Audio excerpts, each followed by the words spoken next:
നിങ്ങൾ ഒരു 3D artist ആണെങ്കിൽ നിങ്ങൾ ടൈം സേവ് ചെയ്യാൻ പറ്റിയ 3 ട്രിക്ക് ഇവിടെ പറഞ്ഞുതരാം. വീഡിയോയിലേക്ക് ഇത് പേജ് ഫോളോ ചെയ്തിട്ട് നിങ്ങളുടെ 3D പഠിക്കുന്ന ഫ്രണ്ട്സ് ഇത് ഷെയർ ചെയ്ത് കൊടുത്തു. നിങ്ങൾ ബ്ലെൻഡർ യൂസ് ചെയ്യുന്ന ഒരാളാണെങ്കിൽ നിങ്ങൾക്ക് എല്ലാവർക്കും ഫേസ് ചെയ്യുന്ന ഒരു ഇഷ്യൂ ആയിരിക്കും. നിങ്ങൾ ഒരു ലിമിറ്റ് കഴിഞ്ഞ് സൂം ഔട്ട് ചെയ്ത് കഴിഞ്ഞാൽ ഇന്റർഫേസ് മൊത്തം ബ്ലാക്ക് ഔട്ട് ആവും. ബട്ട് അതിനുള്ള സൊല്യൂഷൻ ഞാൻ തന്നെ പറഞ്ഞുതരാം. അതിനായിട്ട് നിങ്ങൾ ബ്ലെൻഡർ ഓപ്പൺ ആക്കിയിട്ട് നിങ്ങൾ കീബോർഡിൽ N പ്രസ് ചെയ്ത് കഴിഞ്ഞാൽ നിങ്ങൾക്ക് റൈറ്റ് സൈഡിൽ കുറച്ച് ഓപ്ഷൻസ് വരും. അതിനകത്ത് വ്യൂ സെക്ഷനിൽ പോയി കഴിഞ്ഞാൽ അതിനകത്ത് N വാല്യൂ എന്ന് പറഞ്ഞൊരു വാല്യൂ ഉണ്ട്.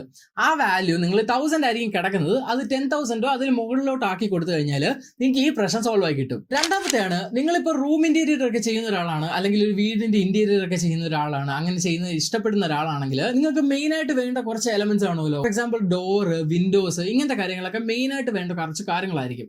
അപ്പൊ അതൊക്കെ നമുക്ക് പ്രീ മോഡൽസ് ആയിട്ട് ഇൻബിൽട്ട് ആയിട്ട് തന്നെ ബ്ലെൻഡറിൽ തന്നെ നമുക്ക് കിട്ടും.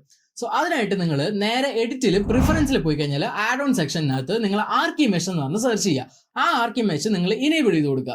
അതിനുശേഷം നിങ്ങൾ നേരെ ബ്ലെൻഡർ ഇന്റർഫേസിൽ വന്നിട്ട് Shift A പ്രസ് ചെയ്തിട്ട് മെഷിനകത്ത് നിങ്ങൾക്ക് കാണാൻ പറ്റും, നിങ്ങൾക്ക് പുതിയൊരു ആർക്കി മെഷ് എന്ന് പറഞ്ഞ മെഷ് നിങ്ങൾക്ക് ആഡ് ആയിരിക്കുന്നത് കാണാൻ പറ്റും. അതിനകത്ത് നിങ്ങൾ പോയി കഴിഞ്ഞാൽ ഡോറ്, വിൻഡോസ്, സ്റ്റെയർസ്, പിന്നെ ഡെക്കറിംഗ് ഐറ്റംസ് ആയിട്ടുള്ള ബുക്സ്, ഷെൽസ്, ലാമ്പ്, കർട്ടൻസ്, ഇതൊക്കെ നിങ്ങൾക്ക് പ്രീ മോഡൽസ് ആയിട്ട് തന്നെ അതിനകത്ത് കിട്ടും. സോ നിങ്ങൾ മോഡൽ ചെയ്ത് കഷ്ടപ്പെടേണ്ട ആവശ്യം വരുന്നില്ല, വേറൊരു സൈറ്റിന്റെ സഹായം തേടേണ്ട ആവശ്യം വരുന്നില്ല. സോ ഇതുകൊണ്ട് തന്നെ നിങ്ങൾക്ക് ഇവിടെയും ടൈം സേവ് ചെയ്യാനായിട്ട് പറ്റും. മൂന്നാമത്തെ എന്ന് പറയുന്നത്, നിങ്ങളിപ്പോൾ ഒരു ഒബ്ജക്റ്റിന് ടെക്സ്ചർ കൊടുത്തു. ടെക്സ്ചർ കൊടുത്തതിന് ശേഷം നിങ്ങൾ അതിനകത്ത് ചേഞ്ചസ് വരുത്തുമ്പോൾ ആ ടെക്സ്ചർ അതിനകത്ത് ഒട്ടും യോജിക്കാതെ ഒരു ഇലാസ്റ്റിക് രൂപത്തിലായിട്ട് വരും അതിനകത്ത്. സോ ഇത് മാറ്റാനായിട്ട് നിങ്ങൾ ചേഞ്ചസ് വരുത്തുന്നതിന് മുന്നേ തന്നെ ടോപ്പ് റൈറ്റ് കോർണറിൽ പോയി കഴിഞ്ഞാൽ ഓപ്ഷൻസ് കിട്ടും. ഓപ്ഷൻസിനകത്ത് പോയി കഴിഞ്ഞാൽ കറക്റ്റ് ഫേസ് ആട്രിബ്യൂട്ട് എന്ന് പറഞ്ഞ ഓപ്ഷൻ ഉണ്ട്. അത് ഇനേബിൾ ചെയ്ത് കൊടുക്കുക. അത് ഇനേബിൾ ചെയ്ത് കഴിഞ്ഞിട്ട് നിങ്ങൾ എക്സ്ട്രൂഡ് ചെയ്യാന്നുണ്ടെങ്കിൽ നിങ്ങൾക്ക് ആ ടെക്സ്ചർ എവിടെയാണോ എൻഡ് ചെയ്തത് അതിന് ബാക്കിയായിട്ട് തന്നെ നമുക്ക് വരും. സോ ഈ ടിപ്സ് നിങ്ങൾക്ക് യൂസ്ഫുൾ ആയെങ്കിൽ പേജ് ഫോളോ ചെയ്ത് സബ്സ്ക്രൈബ് ചെയ്യാൻ മറക്കരുത്.